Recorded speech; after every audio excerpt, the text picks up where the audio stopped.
नमस्कार दोस्तों, क्राइम तक में आपका स्वागत है। बात करते हैं इटावा में जो कथावाचकों के साथ बदसलूकी हुई, नाक रगड़वाई गई, बाल काटे गए और ह्यूमिलेट किया गया। इसको लेकर बवाल मचा पड़ा है। सबसे पहले जो अब तक की बड़ी खबर है वो आपको बता दूं। दरअसल इटावा में जो ये पूरा मामला हुआ था, इसके बाद इटावा के दांदरपुर में बवाल हुआ है। वहां पर अहिर रेजिमेंट के लोगों की पुलिस से झड़प हुई, पत्थरबाजी हुई, मारपीट हुई, फायरिंग हुई। इसको लेकर बवाल मचा पड़ा है और वहां पर लॉ एंड ऑर्डर का इशू क्रिएट हो गया था। आपको बता दें 21 जून को एक कथा का आयोजन होता है। ये कथा जो होती है वो उसका आयोजन प्रवेश रेणु तिवारी और जयप्रकाश तिवारी जो हैं उनके परिवार वाले मिलकर करवाते हैं और उसमें दो लोगों को आमंत्रित किया जाता है, जिसमें जो दोनों कथावाचक है, कहा जाता है कि उनके ऊपर पहले आरोप लगाया चिराग जी इन्होंने कि उन्होंने कहीं ना कहीं अपनी आइडेंटिटी छुपाई। ठीक है। मुझे लगता है आइडेंटिटी छुपाई ना छुपाई, उनके पास ज्ञान था। अगर आपको उनका ज्ञान नहीं पसंद, आपको लग रहा है वो कथा गलत बता रहे हैं, तो आप कुछ बोलिए ना। उनके पास ज्ञान है, सब कुछ है, तो आपको उनकी जाति पूछने का क्या ज़रूरत आ पड़ी?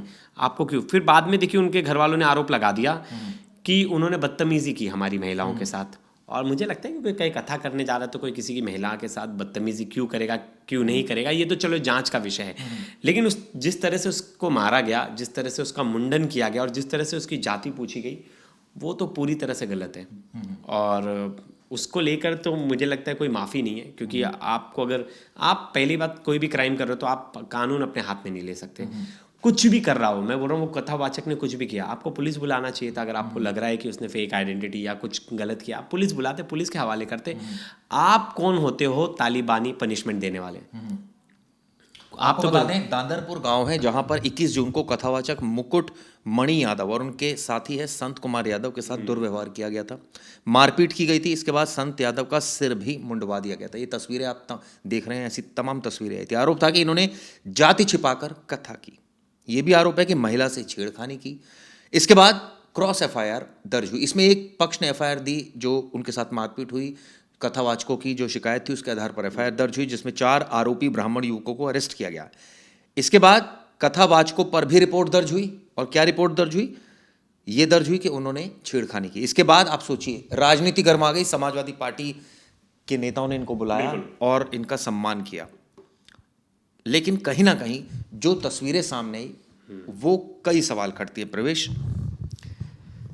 धर्म देख के, जाति देख के और उसके ज्ञान पे ज़्यादा वो करना चाहिए, फोकस देना चाहिए कि उसका ज्ञान कितना है, वो किस जाति से आता है, ये इंपॉर्टेंट नहीं है। भगवान के बारे में कोई भी बता सकता है। हाँ, और ऐसा नहीं है कि एक लौते यादव कथावाचक है। मुझे पता है कथावाचक सरिता यादव, नीलम यादव, मनोरमा सिंह यादव, मंगेश यादव, ये सब भी कथावाचक है और ये कथा करते हैं और लोग इनकी कथा सुनते हैं। वहीं आप पुराने चले जाइए, स्कंद पुराण के समय में भी चले जाइए, तो ऐसा नहीं था कि सिर्फ ब्राह्मणों ने कथा की है।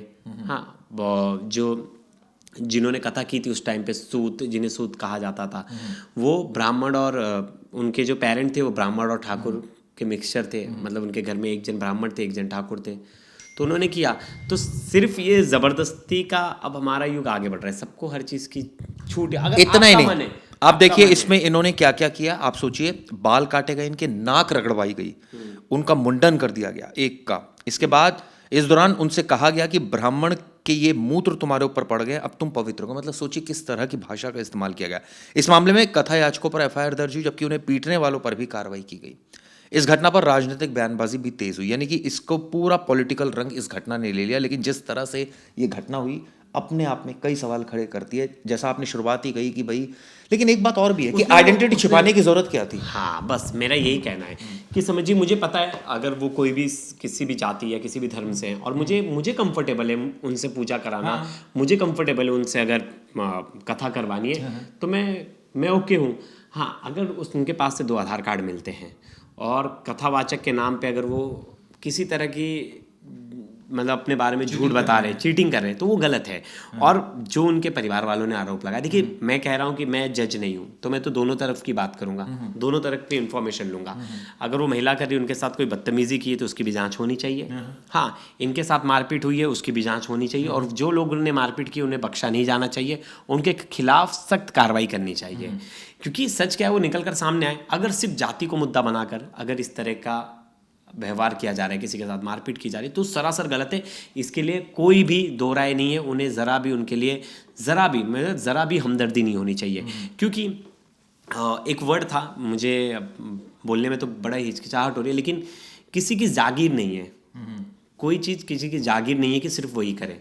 चिराग जी, मैं खुद ब्राह्मण समाज से आता हूँ, हाँ, और मेरे बेस्ट फ्रेंड जो थे, मेरे बेस्ट फ्रेंड ST OBC इन सब कास्ट से ही आते थे, और हमारे में बहुत दोस्ती ये देखकर थोड़ी करते नहीं, मेरा जो बेस्ट फ्रेंड है मुंबई में विनीत जगताप, और मेरे बहुत सारे कामेश भाई जो हैं, मेरे बहुत अच्छे दोस्त हैं, वो तो खुद नेतृत्व करते हैं उनका, और मुझे कभी फील नहीं हुआ और उन्हें भी कभी फील नहीं हुआ। लेकिन एक चीज़ थी इस केस में, एक चीज़ थी, लोगों की मानसिकता से निकालने पड़ेगा। उड़ीसा का केस याद है मुझे, एक ST SC कम्युनिटी से एक लड़की अपर कास्ट में शादी कर लेती है, तो वहाँ उसके पूरे परिवार वाले का शुद्धिकरण कराया जाता है। हम अभी भी इसी जमाने में जी रहे हैं क्या? हम अभी भी उस समाज में जी रहे हैं क्या? लेकिन आप सोचिए, लेकिन यहाँ गलती भी हुई है कथावाचकों से। बताता हूँ क्या, फर्जी आधार कार्ड, इसके अलावा जाति छिपाई गई, इसके अलावा धार्मिक आस्था को एक मिनट चोट पहुंचाने का आरोप लगाते हुए FIR दर्ज हुई है भैया। जब FIR दर्ज हुई है तो पुलिस ने माना है ना कहीं या सरकार ने माना है ना कि इन्होंने भी अपराध किया है, इनको इसकी जरूरत क्या थी छिपाने की? उन्होंने मर्डर कर दिया, मैंने बोल रहा हूँ उन्होंने मर्डर कर दिया। आप उनको टकला करोगे, आप उनको सजा दोगे? उन्होंने जो गलत किया उसके लिए आप पुलिस बुलाते, कंप्लेंट करते। आपने एट अ टाइम जो चीजें की हैं, वो वीडियो तो झूठ नहीं बोलेगी ना। आप उसका जो मुंडन कर रहे हो, आप उनके साथ जो बदतमीजी कर रहे हो, आप उनको जो ह्यूमिलेट कर रहे हो सबके सामने, आप उनकी वहां जाति पूछ रहे हो, तो ये छुपाई नहीं जा सकती ना चिराग जी, ये तो नहीं छुपाई जा सकती। उसने हो गया ना, उसका भी मुकदमा हो गया। लेकिन अगर आप जाकर फर्जी पहचान बता रहे हो, आधार कार्ड आपका गलत है, ये भी गलत सिंपल है। ये वो कथावाचक क्या, वो कोई भी हो, मैं बोल रहा हूँ वो कथावाचक क्या, वो कोई भी हो, अगर वो फर्जी पहचान बना रहा है, अपने बारे में फर्जी चीजें बता रहा है, तो उस पर कार्रवाई होनी चाहिए, जो कि सही है। और दूसरे पक्ष की भी सुनवाई होनी चाहिए। क्या पता वो बोल रहे हैं कि उनकी पत्नी से जो छेड़छाड़ की गई है उस बात में दम हो, मुझे लग रहा है दोनों चीज। लेकिन अपने हाथ में कानून नहीं लेना चाहिए, सबसे सीधी बात, अपने हाथ में कानून नहीं लेना चाहिए। और मैंने बताया ना, बहुत सारे और भी कथावाचक हैं, मैंने कथावाचक का शुरुआत में ही नाम बताया, उनको तो कोई नहीं रोक रहा, उनको तो जाके कोई नहीं ट्रोल कर रहा, उनके बारे में तो कोई गलत नहीं। लेकिन यहाँ स्थिति अलग है। यहाँ पर अगर उनको ह्यूमिलेट किया गया, इसलिए तो ये मामला ज़्यादा बढ़ गया। उनका नाक रगड़वाई गई, आप सोचिए, पैर उनको बोला गया छुए, इसके अलावा ये भी तो गलत है ना। उसके बाद उनको ह्यूमिलेट करने के बाद एक तरह से उनका एक का मुंडन कर दिया गया, ये गलत है। लेकिन इसकी जड़ में अगर हम जाए तो ऐसा क्यों किया गया? ऐसा इसलिए किया गया क्योंकि उन्होंने जाति छिपाई, आधार कार्ड अपना गलत दिया।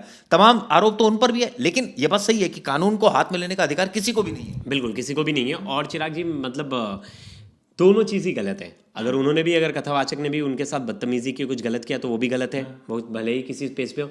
और अगर जाति पूछ के किसी कथावाचक के ऊपर वो किया जा रहा है, अटैक किया जा रहा है, तो वो भी गलत है। और दूसरी चीज़, अगर समझिए मैं ब्राह्मण हूँ, मेरी अपनी आस्था है, आप पंजाबी हो, आपकी अपनी आस्था है, जो भी हो, और अगर कल को मैं समझिए नॉनवेज नहीं खाता हूँ और मुझे ज़बरदस्ती कोई झूठ बोल के नॉनवेज खिला दे, तो आपकी धार्मिक भावनाएं आहत होगी ना? आहत होंगी मेरी धार्मिक भावनाएं। अगर वो ब्राह्मण फैमिली से थे और अगर ये अपनी झूठी आइडेंटिटी बना के वहाँ उनके पास जा रहे हैं, नहीं, वो यादव फैमिली से थे और वो झूठी आइडेंटिटी बता रहे हैं, क्यों बता रहे हैं आप? तो ये गलत है, ये गलत है। मैं बोला सच बोल के जाओ ना। कितने सारे, मैं बोल रहा हूँ बहुत सारे कथावाचक हैं जो ब्राह्मण नहीं है, तो जरूरी थोड़ी है कि एक ही जन को विद्या का ज्ञान है। हाँ, आपको जो बुला रहे हैं उनके पास चाहिए, जो नहीं बुला रहे हैं उनके पास नहीं चाहिए। बहुत सारे लोग हैं। इस पर मैं आपको बता दूं, बीते मंगलवार को यूपी ब्राह्मण महासभा के अध्यक्ष अरुण दुबे, उन्होंने इटावा के SSP से मुलाकात कर अपना पक्ष रखा। उन्होंने कहा कि पहले सिर्फ एक पक्ष को सुना गया था, अब दूसरे पक्ष ने पुलिस के सामने अपनी बात रखी है। पुलिस ने गंभीरता से हमारी बात सुनी और 5 दिन का समय मांगा। अरुण दुबे ने मीडिया से बात करते हुए कहा कि हम अपनी मांगों पर डटे रहेंगे और दोनों पक्ष के आरोपियों को सजा दी जाए, एक पक्षीय कार्रवाई न की जाए। ब्राह्मण समाज तो कह रहा है कि एक पक्षीय कार्रवाई हो रही है। नहीं, दोनों पक्ष की तरफ से कार्रवाई हो रही है। FIR तो दोनों तरफ से हो गई है। वो देखिए, आधार कार्ड तो दोनों तरफ की जब इन्वेस्टिगेशन हुई तो दोनों तरफ से चीज़ें निकल कर सामने आई। इन डिबेट में ज़्यादा जाने से बेटर है, क्योंकि वो पुलिस इन्वेस्टिगेशन का पार्ट है। कौन सही है कौन गलत है, ये आने वाले समय में पता चलेगा कि क्या कुछ। लेकिन एक चीज़ तो गलत थी ना चिराग जी, वो वीडियो आप मानते हो कि नहीं? बिल्कुल गलत है, बिल्कुल वो वीडियो तो गलत है ना कि किसी के साथ आप मारपीट Humiliate करोगे, नहीं आप करेंगे। किसी को ह्यूमिलेट करोगे, ना, ना, आप उसकी वीडियो आप बनाओगे। लोकतांत्रिक देश में हो, आप उस देश में हो, आप उसकी वीडियो बनाकर आप वायरल करोगे? बिल्कुल नहीं, ये सरासर गलत है, जो कि आप बिल्कुल उस नहीं। समय पुलिस बुला लेते जब आपको लग अरे रहा था। कुछ भी, आपको उसने आइडेंटिटी गलत बोला, आप उसके ऊपर एफआईआर करवा देते बाद में कि ये झूठी आइडेंटिटी बोल के मेरे घर आया। हाँ, तो वो आपको भी कानून को हाथ में लेने की क्या जरूरत है? बिल्कुल, आप उससे बोल देते कि भाई साहब माफ करो, मुझसे आपकी कथा नहीं सुननी, बात खत्म हो जाती। लेकिन आपने उसके साथ जो कुछ किया वो बहुत गलत किया। अब देखिए, मुझे याद है कि हर जो भी मतलब जो भी हिंदू धर्म से बिलोंग करता होगा, वो सत्यनारायण की कथा होती है सबके घर में। तो उसमें आपने ध्यान दिया होगा कि पूजा कराने वाले जो अक्सर जो आते हैं पंडित जी, जो भी पूजा कराते हैं, वो कहते हैं सूत उवाच, स्टार्टिंग में बोलते हैं, यानी सूत जी ने कहा। अभी सूत जी कौन है? ये पूर्ण तरह से ब्राह्मण तो नहीं थे, ये ब्राह्मण और ठाकुर की मिक्स फैमिली से आए हुए थे। तो पुराने जमाने से जरूरी नहीं है सिर्फ ब्राह्मण ही कथा कराते आ रहे हैं। मैंने एक बहुत सारे लोग इस पे मैंने देखा, कल कमेंट भी कर रहे थे कि नहीं सिर्फ एक ही तबके के लोगों को अलाउड है करना। मुझे लगता है कि देश इतना आगे बढ़ गया है, अगर इन सब डिबेट में हम रहेंगे और वो ये कर सकता है मैं नहीं कर सकता, तो हम और पीछे रह जाएंगे। सबको सब चीज़ का अधिकार है और हर कोई हर वो दूसरी चीज़ कर सकता है। किसी की बपौती नहीं है, किसी की बपौती नहीं है कि ये काम सिर्फ मैं ही करूँगा, ये मेरे लिए ही बनी है, तो वो जो चीज़ नहीं होनी चाहिए। लेकिन हाँ, तो कहने का मतलब है जो जाति के नाम पर अत्याचार हुआ है और जो सिर मुंडवाया गया, ये बेहद गलत है, बिल्कुल गलत इसकी है। घोर निंदा की जानी चाहिए। लेकिन ये भी नहीं होना चाहिए कि आप अपनी आइडेंटिटी छिपाएं और आप पहुंच जाएं कथा सुनाने लग जाए, क्योंकि यहाँ धार्मिक भावनाओं का भी मामला बिल्कुल, है, दोनों इसमें कोई चीज़ें। गलत नहीं है। लेकिन अब जहाँ तक है महिला के साथ छेड़छाड़, ये तो ऑब्वियसली जांच इस पूरे मामले की जा रही है, लेकिन इसको लेकर सियासत तेज है, आरोप प्रत्यारोप हो रहे हैं। जो पार्टीज़ हैं वो अपना अपना समाजवादी पार्टी कूद गई है, क्योंकि वो यादव समाज से आते हैं दोनों जो कथावाचक है, इस वजह से ये मामला और तूल पकड़ रहा है। इस पर आप लोगों के क्या कमेंट्स हैं? ढेरों सारे कमेंट्स कीजिएगा। धन्यवाद।